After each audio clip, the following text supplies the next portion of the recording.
So, kumusta mga guys? Papakita lang namin itong isang ongoing project namin. Ano? So, ito ay isang building, 5-story. Meron siyang dialysis, meron siyang lying-in, tapos yung mga ibang palapag niya ay apartment naman. So, 16 units tong aircon na to na split type at mga 8 window type. So, ipapakita namin. Ito yung mga abang ano. So, bali, inabang namin to nung nag-umpisa pa lang renovation. Kaya nakikita nyo, embedded yung pipe. Kaya hindi nakausli-usli kagaya nung madali ang kabit lang. Tingnan natin yung bracket. Ito yung bracket niya. Makikita nyo, ayan. Meron siyang mga tapakan na extra. Since hindi naman to facades, pwede naman lagyan yan. Lalo't wala nga matatapakan just in case na kailangan mo mag-service, maglinis o mag-repair, mga ganon. Kailangan meron yan. Kasi kung hindi, kawawa naman yung aircon mo. Magiging hindi maservisan. Ito, panhik tayo sa kabila, no? So, hindi na namin maipapakita lahat ng area, pero at least meron kami maipapakita sa inyo kung na ilang piraso lang. So, yung hagdan niya ay, marmol to eh. Pero yung iba ay papalitan na lang nila ng tiles na,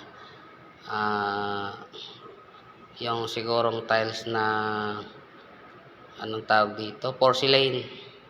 O granite tiles din.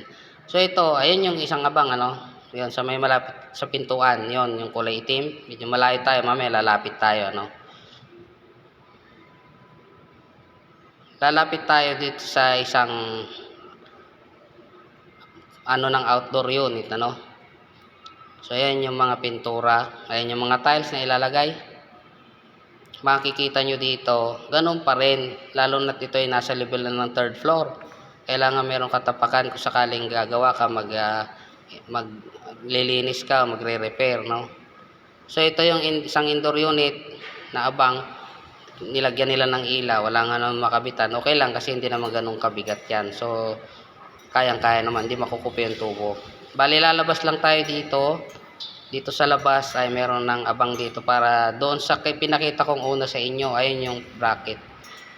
So, ito yon. Yan yung in-adjust to kasi nagbago-bago yung ceiling height. So hinabol natin, ayan, okay na siya. So ayan guys, ganito ang aming mga ginagawa, mga project kailangan ay kasama sa planning kung magpapakabit ka ng aircon. Umpisa pa lang para maibaon lahat ng tubo at yung architectural view ng bahay mo o building ay hindi masisira So i-update namin kayo pag natapos na yung installation dito. Maraming salamat.